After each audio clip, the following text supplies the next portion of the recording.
అందరికీ నమస్కారం అండి. అందరు ఎలా ఉన్నారు? నేను మీ మహిత. ఒక చిన్న మాట. ప్రపంచంలో ఏ ఆయుధము లేకుండా మనిషిని చిత్రవద చేసి చంపేదంటే తెలుసా? గాసిప్స్. అంటే మీ గురించి ఉన్నవి లేనివి మాట్లాడుకుని ఆ మాట్లాడుకుంది మళ్ళీ మీకు ఫోన్లు చేసి మీరు కలిసినప్పుడు నీ గురించి నేను ఒకటి విన్నాను, అది నిజమా, నాకు వాళ్ళు చెప్పినారు అనడం. నాకు ఒకటి తెలియదండి, అసలు ఈ గాసిప్ చేసేవాళ్ళు ఏమన్నా శ్రీరామచంద్రులు సీతమ్మతలు అనుకుంటున్నారా? అంటే వాళ్ళ జీవితంలో ఏమి ఉండవా, ఏమి జరగవా, ఓన్లీ జరగబోవా?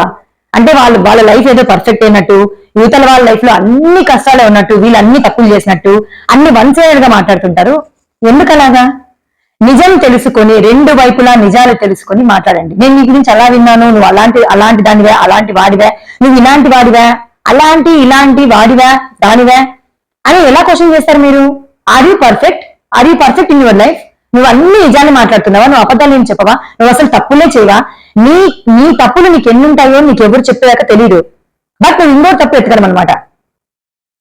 ఎతికేది కాక వాడేదో చెప్పింటారు చెప్పేవాడు, నువ్వు నీ మనసులో వాని గురించి, అంటే ఎవరు చెప్తారో వాళ్ళ గురించి ఉన్నవి లేవని కల్పించుకుని ఇంకోటి చెప్పడం, వాళ్ళు ఇంకోటి చెప్పడం.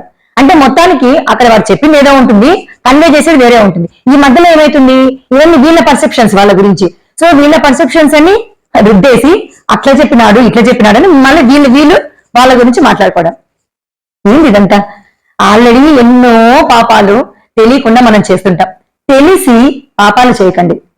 నీకు తెలిసిన కళ్ళతో విన్నది, కళ్ళతో చూసింది, చెవులతో విన్నది కూడా ఒక్కొక్కసారి నిజాలు కావండి. అసలు ఏ పరిస్థితుల్లో వాళ్ళు ఎందుకు అలా మారింటారు, ఏ పరిస్థితుల్లో అసలు ఏమైంటారో అని ఆలోచించకుండా గుచ్చి వాళ్ళు మర్చిపోవాలా అనుకున్న దాన్ని కూడా మీరు మర్చిపోనికుండా గుచ్చి వాళ్ళని ఒక సమాజంలో ఒక పురుగుల్లాగా చూస్తూ వాళ్ళు కల్పించినప్పుడు వాళ్ళు ఎదురుపడినప్పుడు ఏదో గుసగుసలు ఆడుకుంటూ వాళ్ళని ఇబ్బంది గురి చేస్తూ ఫోన్ చేస్తే అసలు ఫోన్ ఎందుకు ఎత్తానమ్మా, అసలు ఆ ఫోన్ అనేది ఎందుకుందా అని బాధపడేటట్లు దయచేసి చేయకండి. ఆల్రెడీ వాళ్ళు బాధల్లో ఉంటారు, ఆల్రెడీ వాళ్ళు చాలా కుంగిపోతుంటారు. దయచేసి మళ్ళీ మీరు వాళ్ళని ఇంకా కొమ్మదేయకండి. ఇవన్నీ మీకు తెలియదండి, చాలా పాపాలు చేస్తున్నారు మీరు చేసే ప్రతి దానికి ఒక లెక్క ఉంటుంది. మీరు లెక్క కట్టాడు దేవుడు. ఎందుకంత మీకు తెలిసిందా? సరే తెలిస్తే తెలియనివ్వండి. ప్రతి ఒక్కరు తప్పులు చేస్తారు. ప్రపంచంలో తప్పులు చేయని వాడు ఎవడు? ప్రతి ఒక్కరు తప్పులు చేస్తారు. సరే పోనీలో ఏ పరిస్థితుల్లో తప్పు చేసినాడో, ఏ పరిస్థితుల్లో తప్పు చేసిందో అని ఎందుకు ఆలోచించరు?